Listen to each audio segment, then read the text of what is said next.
It's that magical time of year. It's Christmas. Up and down the UK, in towns and cities, families are gearing up for that big special day. They're buying presents, eating and drinking, and generally making merry. But as we know, Christmas is a major undertaking that takes planning, organisation and a lot of hard work. But for some people, it can be a pretty challenging time too. I am very scared. Should have used nails. Still got Christmas trees to be delivered yet. So we're in the heart of Britain's biggest Christmas market in Manchester to show you just what it takes to get that festive season on track. If we didn't do our job, the city would come to a standstill. Our priority is to get the motorway open and get these people moving again. Someone is falling over getting into a taxi here. The ambulance has already been called.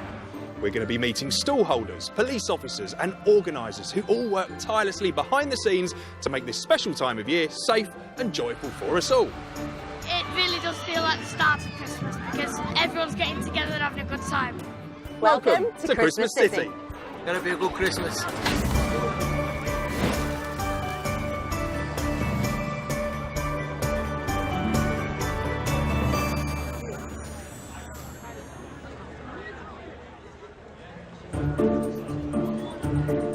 On today's show, we're going to be meeting a very special girl who's on her way to the festive fun fair. 1, 2, 3, go! We'll be meeting a first-time stall holder who's taken a gamble at the Christmas market. The risks involved as a business are huge. It's a massive undertaking for us. And I'm going to be finding out what it's like to be homeless at Christmas.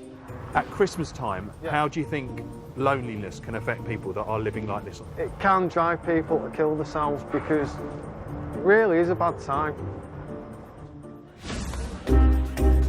There are more than 100 Christmas markets across the UK, generating spending of about £250 million. The biggest of these is Manchester, with over 300 stalls spread across 10 sites in the city centre. More than 40 of those stalls offer food and drink. After all, it's the one time of year when most of us push the boat out. Turkey is king at Christmas. 2/3 of us will be tucking into 10 million birds come the big day. One stall holder from Manchester is bucking the trend of the traditional festive taste, and he's risking everything to bring his own version of a cheesy Christmas lunch to this year's markets for the very first time. Hiya, yeah, I'll have one of those bratwursts, please. Thank you. Charlie! There you go, dude. Enjoy. What began less than 2 years ago as a pop-up restaurant is now a thriving city centre business, giving gourmet burgers a run for their money. One Pomodoro. Like the chicken on there, mate.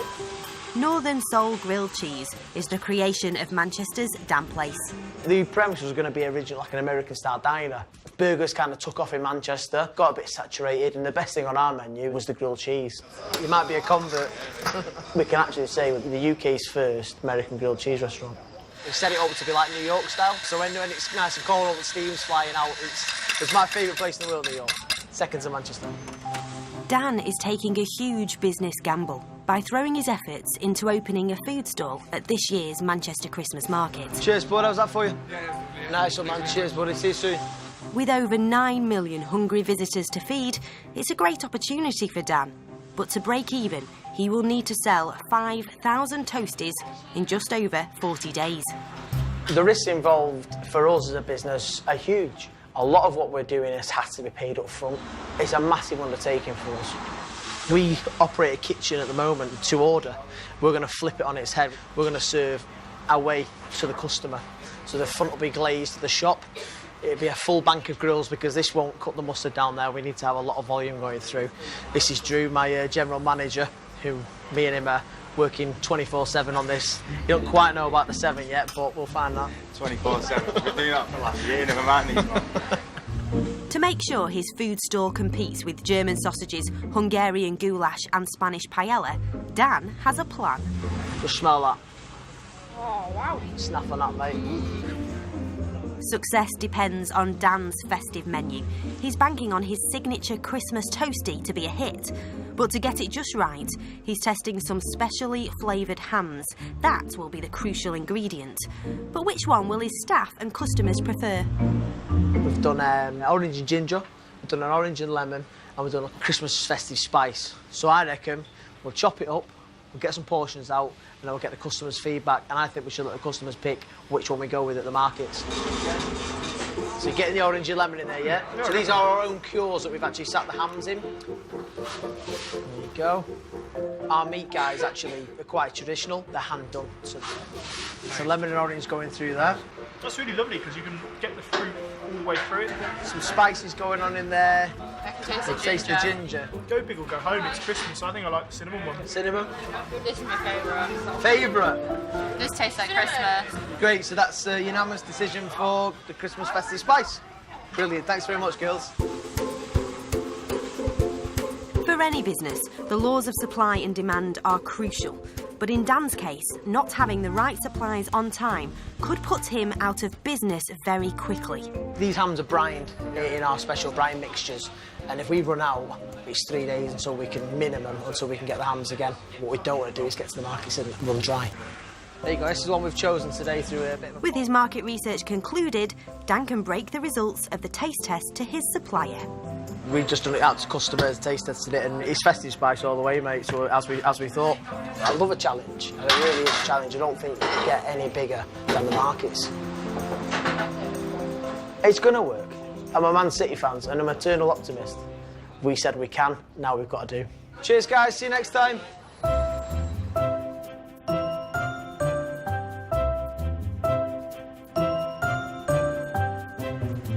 Christmas is a time for families to come together and enjoy the festivities.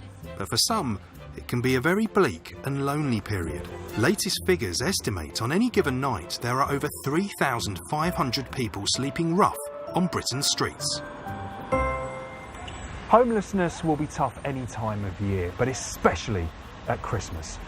I'm about to meet someone who found himself living on the streets of Manchester at this festive time of year.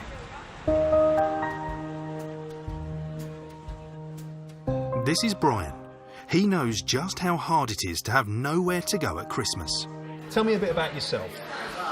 I worked in a bakery for 13 years, basically making pies, all different pies, but drinking on the job. Right. Everyone knew. It was only a small company. My boss, God bless him, kept me on. But about the last 2 years, we started getting amphetamine. Okay. So you're not only drinking at work, but you're also taking drugs as well? So I wasn't sleeping all week and ended up losing my job. Brian's mother died and he lost his flat. He moved back home, but his father, unable to cope with his son's issues, asked him to leave. He had nowhere left to turn. It's my own fault. I've got no home. Obviously, my family don't want to know me. No job. What am I going to do? With nowhere to go, Brian ended up homeless on the streets. Now he's agreed to show me some of his old haunts. It's like in the daytime, I'd be up here in the car park. You always find somewhere, because I know it's mad. It doesn't look too welcoming as a place to sleep, if I'm honest, Brian. It's a car park. In the I daytime, guess yeah. It kept you dry, didn't it? It wasn't too bad. I just used to go in the stairwell, just stay in there. You get people coming in and out and all that, looking at you and everything, but yeah.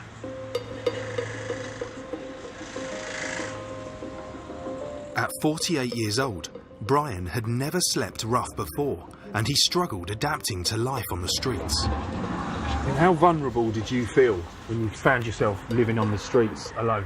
Really vulnerable. I'm out on the streets, I've not got my job, I'm not used to this because I've worked, so I'm like a fish out of water. It's just like getting thrown to the sharks, it's just despair. At night, Brian chose to sleep away from the other homeless crowds, always attempting to return to the same spot where he felt safest. So this is it? Yeah. It's blocked off on this side now where all the beer barrels are, but yeah, that's it. So if you were homeless right now, would you still be able to make something here to get some no rest? problem. What would you do? If there's no one about, I'd get these out of the way. At the back of the wheelie bins here, get one of these on the floor, some cardboard on top, my sleeping bag, and whatever I can over me. This is just a bit of wood. Yeah. And some bins. Yeah, that'll do me that. What do you actually do? Do you get any sleep? You get an hour. You're always sleeping with one eye or very, very light sleep. So you've got to be aware. So you get foxes coming in as well, having a sniff. Hang on, so you're hiding from the public. Yeah. You're trying to keep yourself out of the way, Yeah. and on top of that, you've got Yeah. foxes coming in. Yeah, having a well, sniff it's the as well, back seeing alley, what's innit? So going you can know it's night time, you've got on. There's bins nocturnal. everywhere. We've probably got rats coming in. Mice.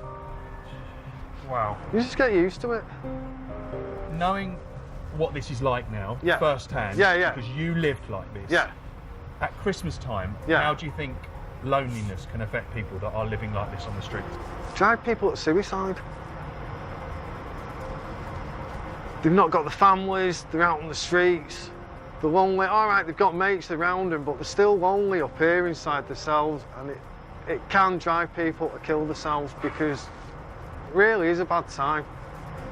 It really is.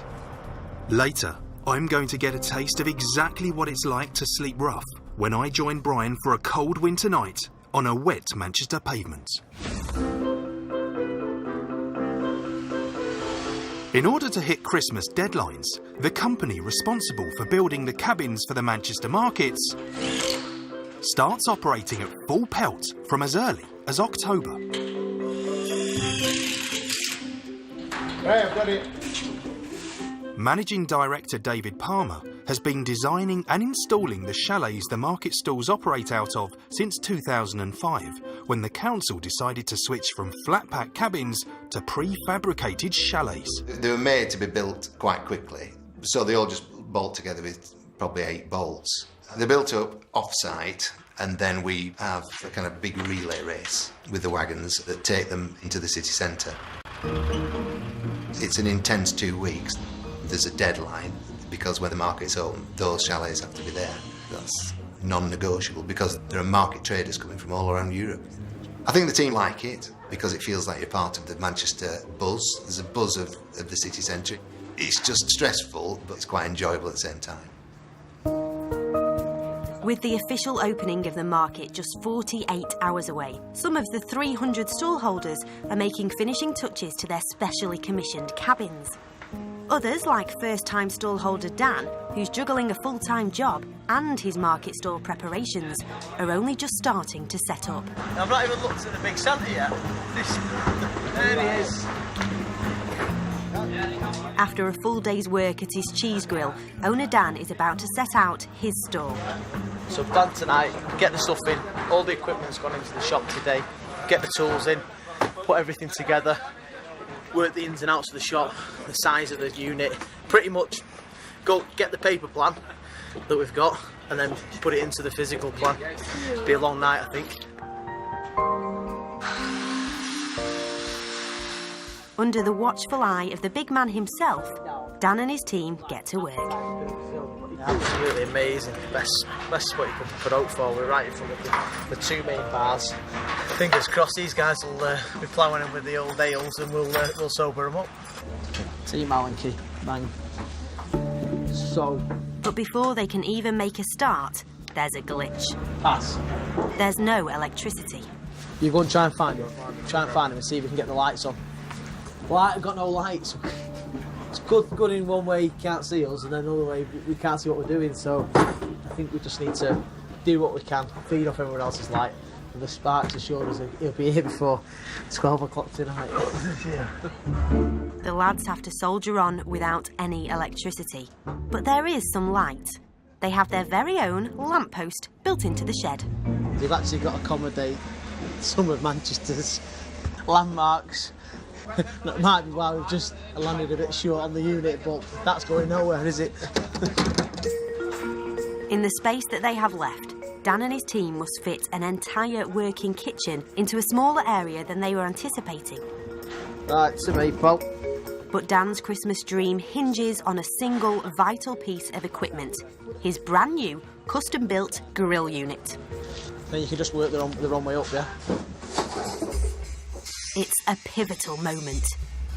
It couldn't have landed. You might get a bit here, hold on. On a worse spot. I mean, I've worked in worse, but that is tight. It's not going to be able to sit there because there's just too much cross heat going. We're just 200mm short of the measurement, which has just thrown the space. It's going to make it unworkable. Dan has gambled £30,000 on equipment and rent.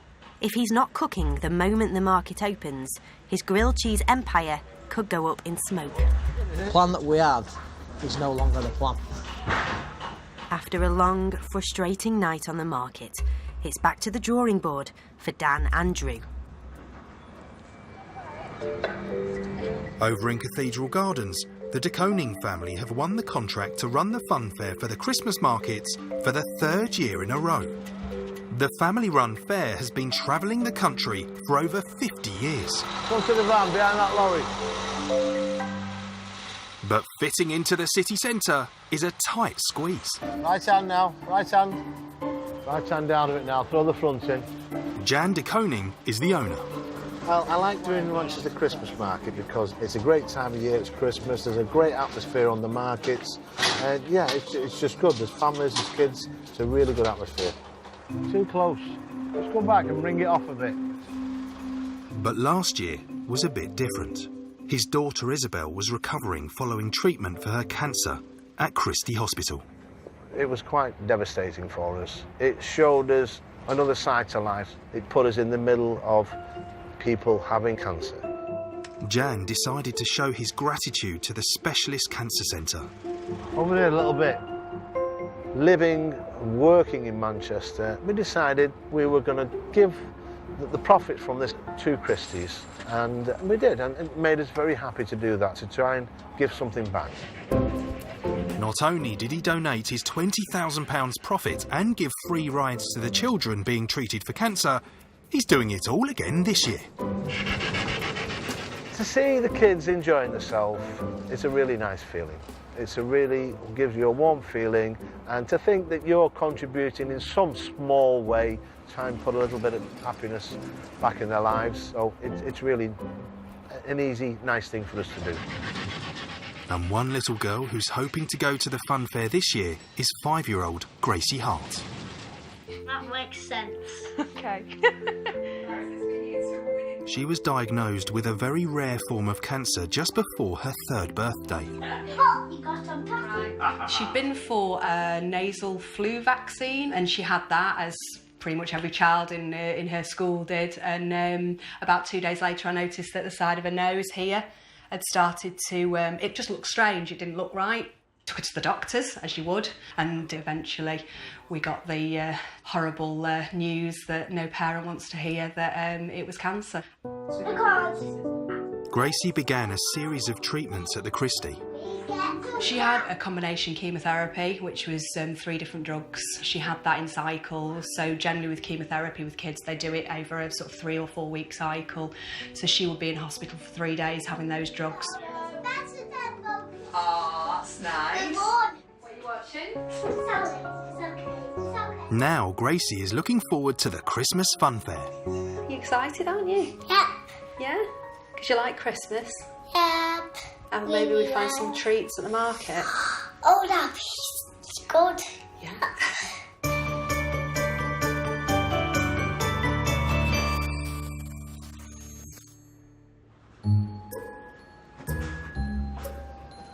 It's one day before the official opening of Manchester Christmas markets. Get out of the bloody shop. Grilled cheese sandwich entrepreneur Dan and his right-hand man Drew are battle-weary after a night struggling to squeeze everything they need into their Christmas cabin. At 12:30, we didn't have lights. We were wet and soddened and not defeated, but we said, we can't work like this. Let's get all fresh, and got in, finished at 12:30, picked you up this morning at 5:30. The custom-built grill unit Dan had bought especially for the market didn't fit when they first arrived at the cabin. But by taking the original top off the unit and turning the whole thing upside down, things are looking up. Dan has gained the crucial 200mm he needs. We've had to scrap all the tailor-made stainless steel, use the shelf legs down here, strap them together and make the best out of a bad situation. It doesn't matter to us. It's the same, if not better, because we've got a slightly better height than we would have done. It might be in the right place now, but the grill is still waiting to be fired up. We need to call in a few favours, I think, this afternoon, and we can get the gas man, clap of the god, the traffic's good, he gets to us, gas tested this afternoon, cleaned the grill tops, oiled them all up. So yeah, there's a lot of other little bits and bobs. Dan's £30,000 investment is on the line. With its Albert Square location, the stall might be at the heart of the market, but such a prime position comes at a price. Products coming in today, get these fridges filled, get the cheese and the bread, and get them on the grill tomorrow. Just looking at our clock, exactly 24 hours to the minute we'll be open serving grilled cheese tomorrow. They'll be competing with more than 40 other food stalls, so the heat is on. Well, almost.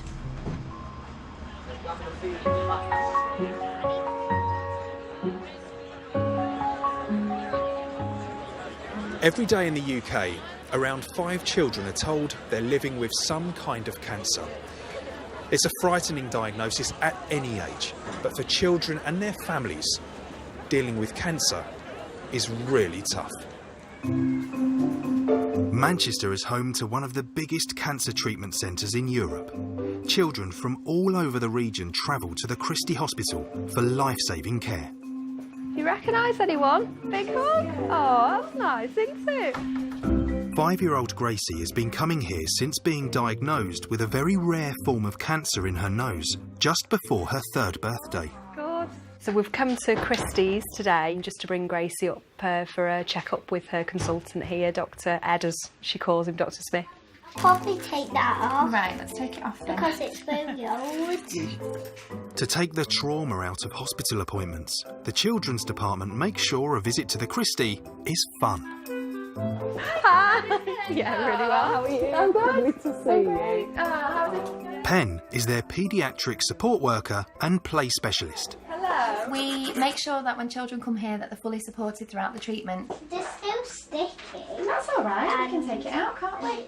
For children having radiotherapy treatment, they need to have scans, and most of them need to have a mask made to help them keep still during treatment. So we would start to introduce the idea of having a scan using a model scanner and become desensitised to it, so that when they need to have a scan for real or have a mask made, it's not anything new or scary. I kind of look good. You do look good. Yeah. You always look good. You do. Oh, you're dancing with it. Oh, that's good. It's really good, isn't it? If I could take this off. Yeah, of course you can. Ed Smith is Gracie's consultant, and today he's giving her a checkup after her latest operation. Come on then. Is he just going to check me out? Yes. I am just going to check you out. And when you've checked me out, I'll just go back to Pen. Yeah, absolutely. It's always a little bit concerning as a parent, coming to a place like this, bringing your child. But, everyone we've met here has always made it so welcoming to come. And for Gracie, she sees it as a real treat, to come to Christie's, because she does so many fun activities. You're all right, aren't you? What's this here? Rio's all right. Is he all well? Yeah. And stuff. Good. Yeah. She's got back to normal really quickly. And how's the mouth? Is there any dryness there at all? She gets a little bit of dry mouth, mainly I would say in the morning when she's woke up, but it's not stopped her eating or drinking, and she's been able to do pretty much everything. She's been treated here twice, so they've been in our lives for coming up to 3 years now, really. So for Gracie, she probably can't remember the days, unfortunately, before the likes of Christie's and the hospital. Do you have any problems chewing or anything? No, not really. No. Just wobbly tooth. Wobbly tooths? Yeah, if I got a wobbly one now, it hurt when I was eating, but now it's come down, so it's not. Yeah. Yeah. With Gracie's checkup behind her, it's now full steam ahead for Christmas. Say thank you. Lovely. Thank you.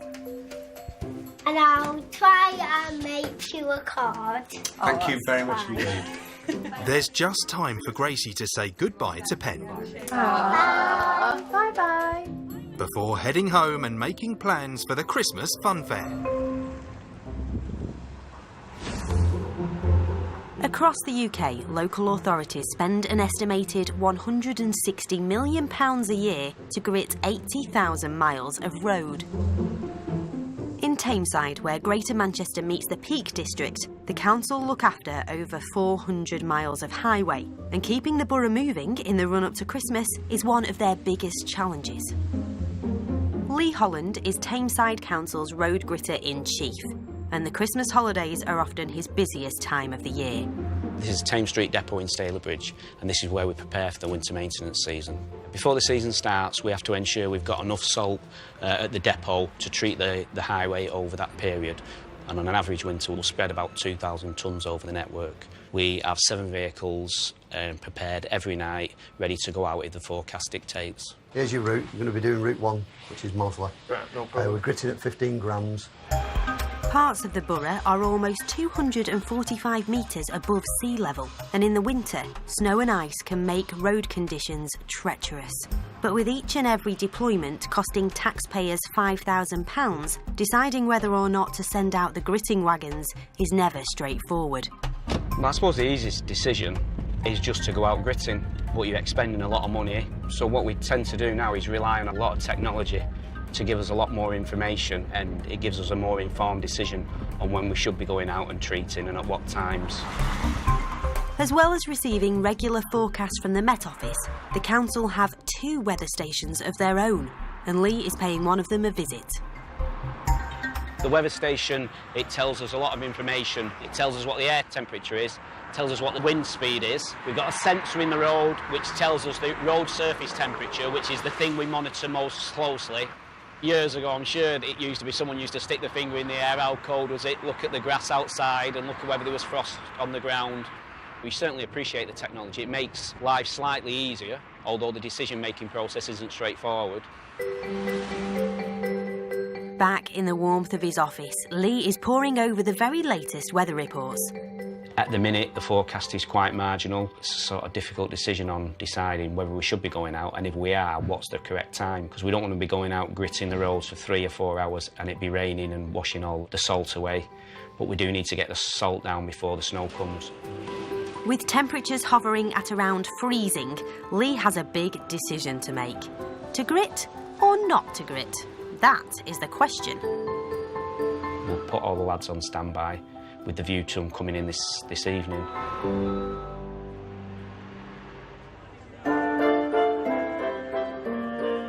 In the city centre, the big day has finally arrived. It's the opening of Manchester's Christmas market, and Councillor Pat Carney, the council's city centre supremo, is heading in for the launch event with Corrie star Sherry Houston. Very nice. To me now, it's Christmas in Manchester. We all look forward to coming on the markets, and whatever the troubles in the world, we're going to have a wonderful time in Manchester.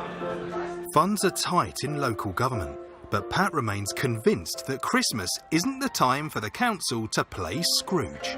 We do spend money on Christmas, but on the balance sheet, £90 million boost to the economy and hundreds of jobs for local people. The markets is a win-win story.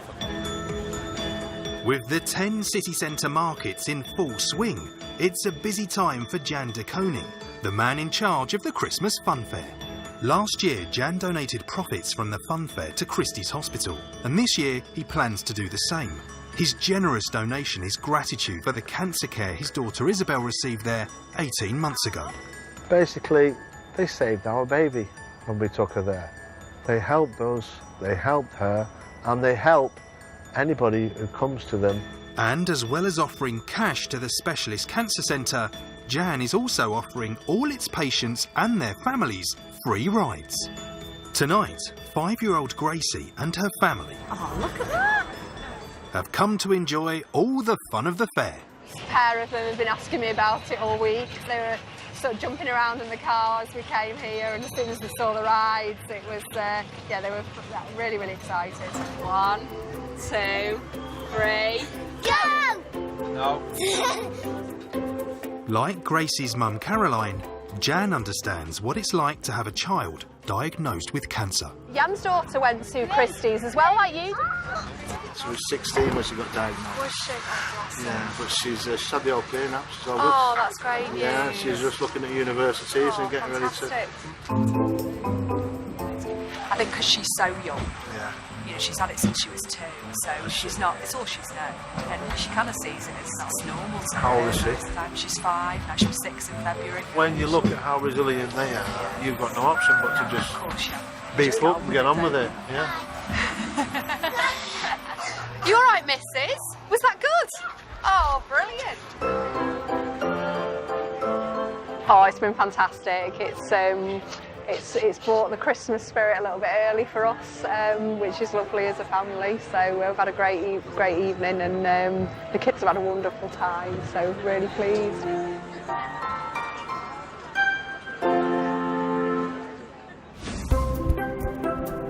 After weeks in the planning and with more than just a few hurdles to overcome, Dan's dream of running his own food stall on the market is now a reality. Mac attack with bacon, a classic, and a Crimbo dinner. But it's been far from plain sailing. It's been really tricky. Boys have done us proud. P down the end there has been pulling 13, 14-hour shifts without even a single moan. Me and Drew slept in the van last night. It is what it is. We did have a few hurdles to overcome, and they're all forgotten about now. Drew, are they? Just about. For once the polls are right, Dan's specially commissioned Christmas ham is going down a treat. Excuse me. Just as his own brand of market research suggested it would. We gave the guys 3 options for the Christmas ham that we were going to feature on the Christmas markets. We've actually highlighted it on the menu, customer picked, and the customer's always right, as we know. Now it's beginning to look a lot like the Christmas Dan hoped for. Enjoy, guys. See you later. He can finally breathe a sigh of relief. His £30,000 gamble might just pay off. Yesterday, big boy chimed at 11 o'clock. The doors were open, the till was singing. We got there in the end. And queues going out the door. That's what we want. Manchester's absolutely buzzing. People are absolutely loving it. And we keep growing on what we're doing. Projections are right. Numbers are bang on, just as we said. Gonna be a good Christmas.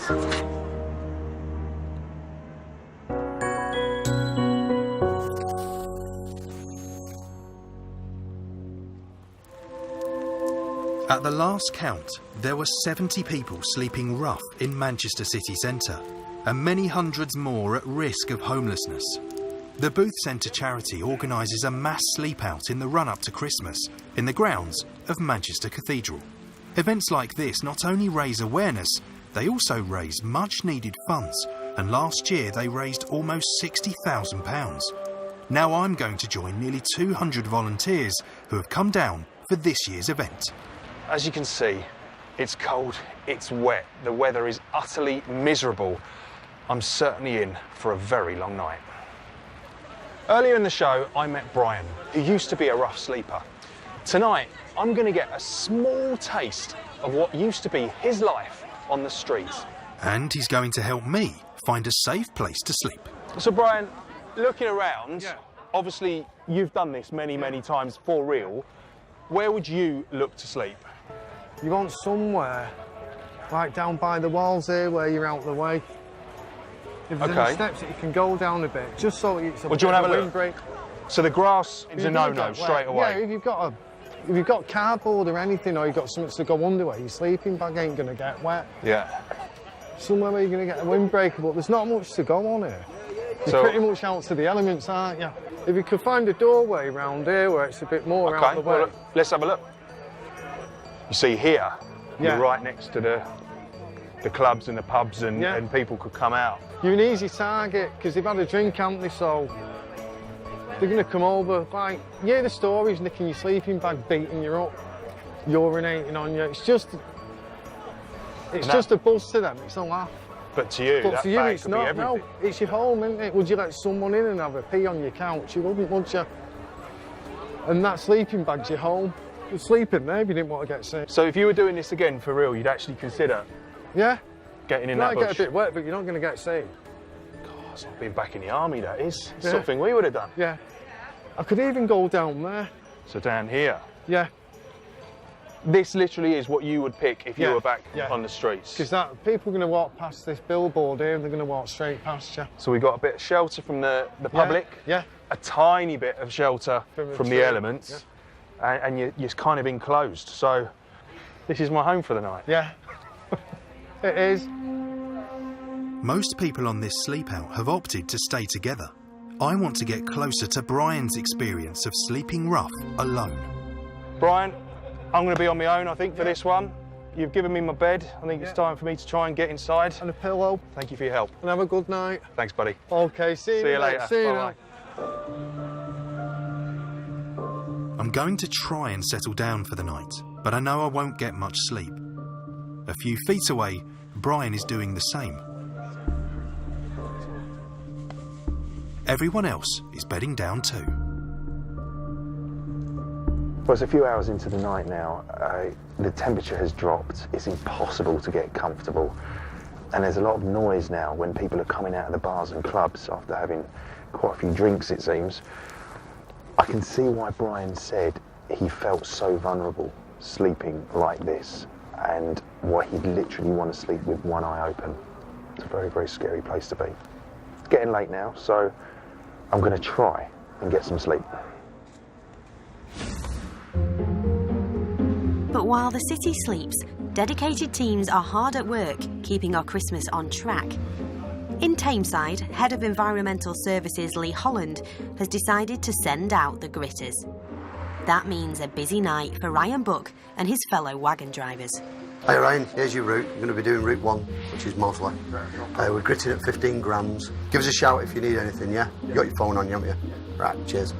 Ryan works as a stonemason by day, but on cold winter nights like this, he's a key part of the team that keeps Tameside moving. We used to have 8 routes altogether, but now they've changed it, so they've put it down to 5 routes, and each route takes 3 hours altogether. On the small, like the 7.5 tonners, they go up and down more steeper hills, really. One of the lads, they couldn't stop and he ended up hitting a tree. We're sending the gritter drivers out when we're telling most people to stay at home and stay off the roads. They're driving and the grit they're putting out is behind their wagon, so they're not driving on a treated surface. There's also other influences that are just as difficult in terms of when there's a lot of cars parked or double parked, then it can become difficult to get around the streets.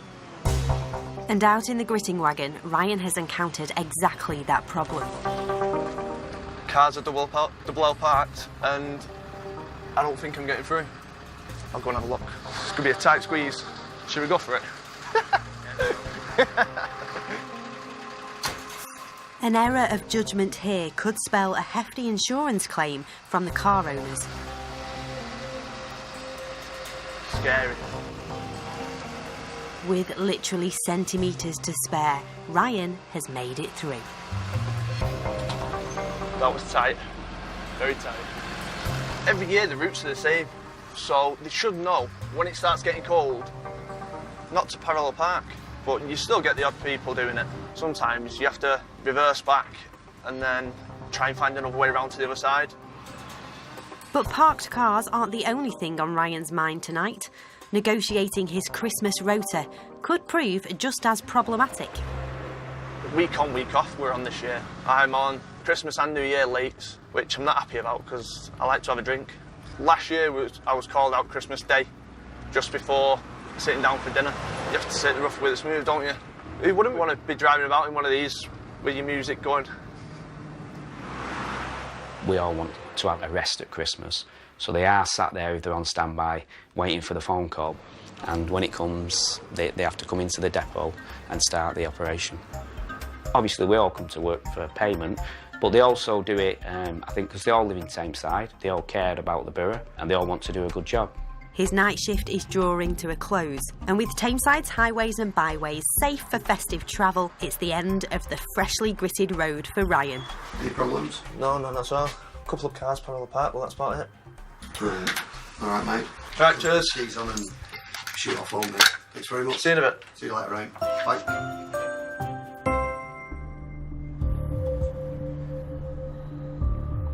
It's 5 a.m. I've been on the streets for 7 hours. That was a tough night. I didn't really get much sleep at all because every time I shut my eyes there was the sound of smashing glass or people shouting. It was really, really noisy and really freezing cold. I think it's time for me to get up and try and warm up a bit. I'm glad I've done it, but this is just one tiny taster of what people like Brian had to do every single day. The long night is over. I've hardly slept at all, but I'm one of the lucky ones. I've got a warm bed to go to, and thankfully now, so has Brian. He's off the streets and looking forward to this Christmas with new hope. For the past 9 months, he's been working as a volunteer for the very charity that organised the sleep out and saved him from a life on the streets. You have the list, is it all? I'll put it up now. Every morning, Brian serves breakfast to 70 homeless people here at the Booth Centre. I knew I was an alcoholic, and I'd already been told by my doctor, if I don't stop drinking, he says, you'll be dead in 2 years. Last year, Brian lost his job and his home and ended up sleeping rough. In desperation, he arrived at this centre looking for emergency accommodation. The relief when he said, yeah, we've found you somewhere, we've got you somewhere straight away. I just thought I'd got a shower, got in a bed, quilt over me. It was brilliant. Coming to the centre was a decision that saved his life. There was one morning, I just woke up and went, right, that's it, I've had enough. I'm 48 at the time, I thought, I can't carry on like this. I've got the chance to go into a dry house where I can get my life together. So I decided to do it, and I've not looked back since. Brian stopped drinking and started helping out at the centre. I do breakfast till 8:30, and then I go out on the front line doing benefit claims, housing, emergency accommodation, or just someone to talk to. But it's not a chore, it's a pleasure. It is important to me to give something back, because volunteers that were there when I was coming through couldn't do enough to help me. They've been on the streets themselves, they've had addictions themselves, and they really did help me. And now it's me helping others that have been in the same situation I've been in. Just remember, it's a person in that sleeping bag that's sat down. It's easy just to chuck some money in and walk away, but to go and buy someone a brew, it meant a lot to me. If someone's took 5 minutes out of their life, sit down and ask me how I'm doing, am I all right? Gives you a bit of a boost. And just a few months ago, Brian started raising money for the centre in the most unlikely manner. Since I come off the streets, I've taken up running. And then Amy, who does the fundraising at the centre, says, do you want to do a 10k? And I didn't think I'd be able to do a 10k. So yeah, I did it, Manchester Run. And then I did the Bolton Community Half Marathon. And on April the 2nd, I'm doing my first full marathon. I've done so much in 12 months, and it's just getting better. Not drinking, not taking drugs, and just enjoy life in general. I've got my life back, and I wouldn't have it any other way now.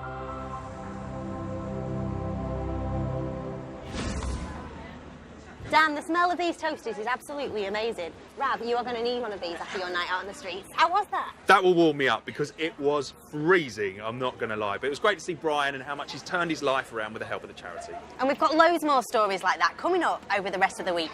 Yeah, and on tomorrow's show, I'm going to be working with a mental health charity who've got a great way of coming up with wooden Christmas decorations, and I'm going to have a go at making one myself. Admittedly, with mixed results. And I'll be joining a team of trading standards officers as they make sure the alcohol that we get from the shelves really does contain what it says on the bottle. Dan, let's have a go. Pass it over. Oh, look at that. See you tomorrow.